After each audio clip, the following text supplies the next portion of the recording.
All right, we're going to start with 2 and maybe end with 3, depending on what happens. Mason is figuring some personal stuff out and may join us as we get going. But um, I I'm always kind of pumped about when we get to just spend time in John. Do you kind of have the same kind of mentality when Like you a change of pace, right? A little yeah, little bit different from the synoptics. yeah, it's just he has just a different take on things. The way he's organizing things is just different than being too concerned with he did this and then he did this and then he did this. There's still that, but the reasons are just different. It just feels different. So So, why do you get excited about it? What is it well, about John? I mean, here you got 7, 8, 9, and 10 that are just like they're just boom, boom, boom, booms. Now, you're we don't get this very often where you have doctrinal mastery early. It always seems like it happens a little bit later in the week, but so when you come in, you're going to immediately get ready and give some context to the beginning of John 7, and then you got doctrinal mastery 7:17. But then you get into some of these really great stories. And maybe it's just because this is where I've been personally, but the woman taken in adultery is just such a classic, powerful, relevant story. Um, 9 is the healing the blind man on the Sabbath, which is also really great. And then you get the Good Shepherd. These are some really powerful and really strong stories. And so as a teacher, these are great because there's not a lot of reason to feel like you don't have enough to talk about because John has a lot to say. And so I get excited just because he's going to approach them differently. I mean, if you just look at it, you get some classic teachings, you get how he interacts with people, you get some allegory with I am the good shepherd. You even have him throw in some I ams in there at the end of chapter 8. He declares himself Yeah, the see, I am, that's where I get excited. right? I get excited about, because John's stated purpose, his written purpose in John 21 is that you believe that Jesus is the Christ, right? That's his whole purpose, and it's about the divinity of Jesus Christ. And so, and we probably have mentioned this in previous discussions, right? There are 7 I am statements. And the I am comes directly from Exodus that talks about the name of The name of Jehovah. Jehovah. And Yep. it's the same format, this idea of the self-existent one. I am that I am, or I am going to be defined by what I do, is how the Old Testament does it. And then we get 3 powerful I am statements in these chapters. John chapter 8 isn't necessarily an I am statement, except that he does say, look, you guys think you're the children of Abraham. I can make rocks into the children of Abraham. I am before Abraham. In fact, that's they attempt to stone him when he says before Abraham was, I comma, am. I am, which not a really good translation. It should be, the comma should maybe be on the other side. Before Abraham, comma, was I am. That's who you're talking to right now. And so he's making very clear declarations. I am Jehovah. And then you get John chapter 9, I am the light of the world. And John chapter 10, I am the door and I am the good shepherd. So we Yep. get 4 solid I ams. And so if, as a teacher, maybe what we do is we focus, you could, I mean, the stories are all great, the doctrine mastery, necessary. Maybe you spend just one day on doctrine mastery instead of 2 days on John 7 and John 7:17. Yeah. But then, like, what if you spent the rest of the week just focused on names and titles of Jesus Christ? Well, because in And chapter 8, you say it's not there, but there is a I am the light of the world in verse 12. So he does kind of start with some of that as we go. It may not be one of the which accepted rolls into seven, chapter, yeah, and rolls into chapter 9. but to spend that time looking at I am the light of the world, right? Before Abraham was I am, and I'm the The good good shepherd, shepherd, right? So I am the door. yeah, so there's a lot of that. And I would agree the chapter the context lesson for doctrinal mastery in John chapter 7 is a bit light. They're trying real hard to get that split. So if you're a teacher teaching in 4 days, that's probably ready made to go ahead and combine those two, right? But I'm with you because chapter 7 is really important. He declares, if any man will do his will, he shall know of the doctrine, whether it be of God or whether I speak for myself. Super important for the youth. But I just get really excited. I'm like, let's talk the woman taken in adultery. It's such a classic. This is the grace of Jesus Christ at work. Like, I love this one. For anybody who's super worried about, do I show compassion to people who are sinning at the risk of them thinking I'm okay with their sin? Like, that's like a really relevant thing. President Oaks has been really he's not been concerned with it. He's been teaching, how do you love people, and how do you teach truth in the law at the same time? Well, shoot, John chapter 8 is a perfect example of how you do that, because that moment of, in all reality, all things taken, Leviticus 20 is pretty explicit that you kill people who are guilty of adultery. You kill both parties. I mean, in this case, it's just the woman. Right. But we get kind of a social commentary here that the woman is the only one that's being condemned. Yeah, and she's brought in. I've always Go ahead. Well, and it's always interesting to me that the accusation is caught in the very act. How did you do that? Yeah. Where is the other complicit party? But Are you again, one of them? But again, John isn't so concerned with filling in the story gap. He's including what he's including on purpose. Like, I see this way more of the Pharisees are, with their dirty tricks, laid a trap and a snare for this woman. I see it more John going, this woman is guilty of adultery. You cannot think of it any different. She is guilty of the sin. And then look at what Jesus does for her. Like, this is why I feel like it's so relevant. She's the center of everyone's attention. They're saying, listen, the law says kill her. I mean, she's in the room. The law says kill her, but what do you think? Right. And it's amazing how just the fact that he stops and he bends down and starts drawing with his finger, it says, where does it say it? He says he stooped down and wrote on the ground. Yeah, and they're like, well, in the first time in verse 6 where he stooped down, right? As though he heard them not. What sayest thou? And he gets down there and starts doodling on the ground like he didn't hear him. And they're trying to get him to respond, but suddenly she's no longer the central focus. Now he's literally taken the shame off of her, and they're all focusing on him. And then he gives the great, cast not, if you're without sin, you can cast a stone, and then lets it all just kind of burn and simmer. But it's really what he says to her that I feel like is so fascinating about this story. When everyone's gone and it's just him and her, he says, where are thine accusers? Hath no man condemned thee? And she says, no man, Lord. And then he says, neither do I condemn thee. Go and sin no more. Like, perfect compassion paired with teaching truth. And there's no worry that Jesus thinks she's gonna think later on, oh, well, he didn't stone me, therefore I can continue committing adultery. Like, that's not even in his mind here. He shows the compassion. There's even Go ahead. Yeah, and then there's that Joseph Smith translation in 11c that says, takes that, go and sin no more, and the woman glorified God from that hour and believed on his name. There was true conversion, right? The conversion that we're looking for is the change of heart, replacing sinful behavior with good behavior. Which, tell me what you think about this, because then in verse 12 we get that I am statement, I am the light of the world. So what happens when you shed light on something?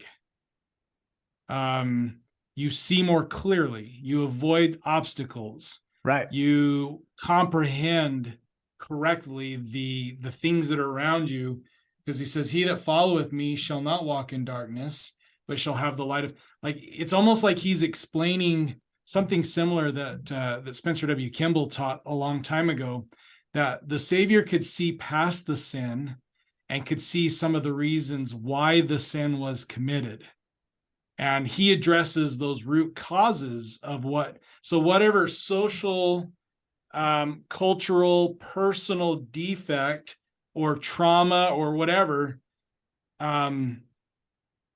causes us to get tunnel vision, and we think that the only way we can get out of whatever whatever was there that forced us down this path to where we thought, well, this is the only, I can only feel happiness in the arms of a man. I can my whole self-worth is tied up in this behavior, this, if I don't do this, they won't, like, this is very relevant for teenagers. They sometimes will do things because they feel like that's the only way that anybody is ever going to reciprocally show me love or recognize that I'm even there, or right. And what Christ does is he's not going to condemn the sin, but he is going to try to fix that broken part of them. I am the light of the world. So when we come under Christ and we you get a sense and start to feel of him, then true identity, because this is also the same chapter a little bit down the road where he says, if you continue in my word, then you're my disciples, and you shall know the truth, and the truth shall set you free. Light has a tendency to illuminate our path so that we can clearly see the directions we need to take, and we can clearly see whatever behavior or attitude that I'm living in right now that is sinful, that is contrary to the law. Now I can see a way out, and more importantly, I can see how Christ is not going to condemn me by that action. He's going to forgive me and allow me to move forward, and not have this permanently stamped on us. So two things that are coming to my mind. Number one, Elder Corbridge's Stand Forever talk that he gave at BYU. There's that really great moment where he's talking about truth and discerning truth, but he says very specifically, oftentimes we condemn the sinful person as being sinful and evil and devilish, when in fact they're just wrong. Do you remember that part in his talk where he kind of lays it out there? Like, for example, we don't actually know a lot about what's going on with this woman, except that she's committing adultery. And it can be very easily stated, she may have thought that this is the way that she's going to be loved, or whatever the thing is. She may have thought, fill in the blank, and that's why she was committing adultery. And she's not evil. She's just wrong. And here's what the Savior's teaching. He's teaching the fact that, hey, listen, I don't condemn you. You're just wrong. So go and sin no more. I don't condemn you for this. He says in verse 12, I am the light of the world. So this is number 2. In Matthew 5, he says, ye are the light of the world, right? And so when he starts talking about he that followeth me shall not walk in darkness, but shall have the light of life, you can almost pair that with Matthew 5 and the Sermon on the Mount to then say that is the light that we then carry. I think that we're guilty of condemning people, thinking they're evil, not dealing justly, if I was to use 4th Nephi language, right? We don't deal justly with each other enough. We need to view people the way that Christ does, not that they're evil and sinful, but that they're just wrong in their assumptions. And we can, and something is broken in their life. Something is broken in their life. So it goes all the way back to the end. He says it a lot. He talks all the way through this, trying to help us understand. In chapter 9, verse 5, he says the same thing. As long as I am the world, I am the light of the world. And he uses that same phrase to help the person now who's blind, right? Sorry, I cut you off. Well, I was going to say that we need to, then what we need to do is we probably need to teach 8 and 9 as a continuation. Obviously, let's take the chapter break. If we take the chapter break out and use 8 and 9 as one continuous story, but it is, and we see, well, exactly. But sometimes teachers, we need to remember that these chapter breaks are artificial and man-made. And so if we want to get really the crux of what the Savior's trying to do, or what John's trying to communicate, we have spiritual blindness in this woman, and we're going to have actual physical blindness with this man that is born blind. And in both cases, when he's declaring, I'm the light of the world, I'm gonna provide light and illumination. Elder Lindsey Robbins, he used to say that the older I get, the more I realize the plan of salvation is the plan of common sense, because as we gain more light, then we see clearly, right? And those that make the mistakes, they're operating under limited light, right? Think about trying to drive at dusk versus driving in midday. You can just see the details and the dangers, any potential dangers. You're going to see that deer long before it jumps in the middle of the road in midday than you will at dusk or even at night, right? And so you've got this beautiful comparison of spiritual blindness and physical blindness, and in both cases, he can heal both, right? He has the power over both of those to fix whatever's broken. In the woman's case, we don't know her backstory, but we do with the man born blind. We know all his backstory. He's born blind. His parents have struggled with it. He's been a beggar all his life. And if you were to kind of create like maybe a character profile, super positive, super optimistic, like, yeah, spit and make clay, bring it on, do it. Like he doesn't even question the method. And then it's just like, how can you guys even argue with me? I was blind, now I see. How's that a bad thing? Right. I'm quoting Count of Monte Cristo here. How is this a bad thing? He's a prophet. I don't know what you want me to tell you. What's amazing is these all kind of go together. Chapter 7, you can tell, is on its own day, but then chapter 8 through 10 really feels like it's the continuum of the same day. After he goes and does, the woman taken in adultery, he goes off into his thing, talking to the Pharisees themselves, declares himself the I am. They want to kill him, so he kind of leaves the temple. That's when he runs into the blind guy, right? That's when things kind of continue as they go. And it doesn't say necessarily things end or not, but then he launches right into talking about the good shepherd, still talking to the same Pharisees, because that's at the end, right? Some of the Pharisees were with him, heard it almost looks. Go ahead. I was going to say, it almost looks like there's like a little pause because Christ, as you said, he kind of leaves the temple, but then the blind man and his parents have this whole interaction in the synagogues, and they cast him out of the synagogues, and he goes and finds Jesus. And it's kind of almost like Jesus then goes back and finds those Pharisees again. It's like, hey, if you were blind, you should have no sin, but now you say we see, therefore the sin in you remaineth. What? And then he goes on to the whole good shepherd thing. Like, this is what shepherds do. You're not a very good shepherd. Yeah, this is a bad chapter break, because he's literally explaining to them why it is they can't see, or what it is that they can't see. And then he launches into the great parable of being a shepherd and the door. Anyway, there's so much there. It's so good. I like using. So how do you teach that over the course of 4 days without doing chapter? Because the days you can only do 45 minutes, and then you gotta have to kind of put a chapter break in. Teachers are just gonna have to be really good at, okay, let's go back to yesterday a little bit. Let's review. Let's remember where we left off. Here's this discussion that we were just having. It's the same day, even though it's a new chapter.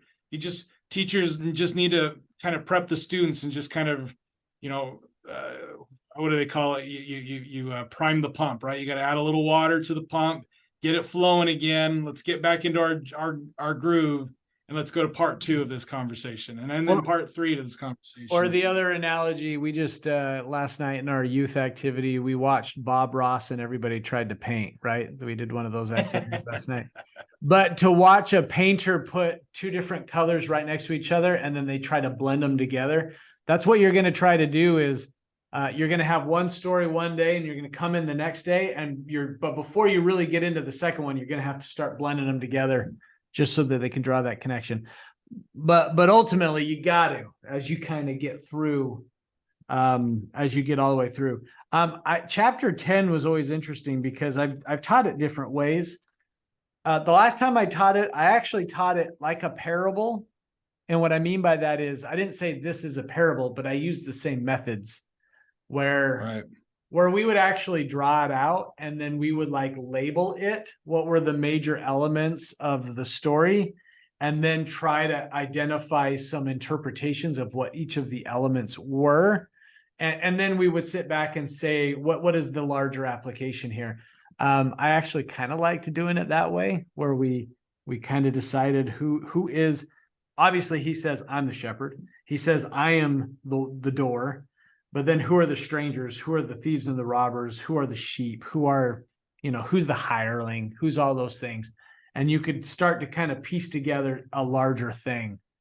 And then throw the other sheep I have, right? And then anyway, I love chapter 10 too. Chapter 10 is fantastic. So what you're saying is there's a lot of different ways to approach this and there's not one right way.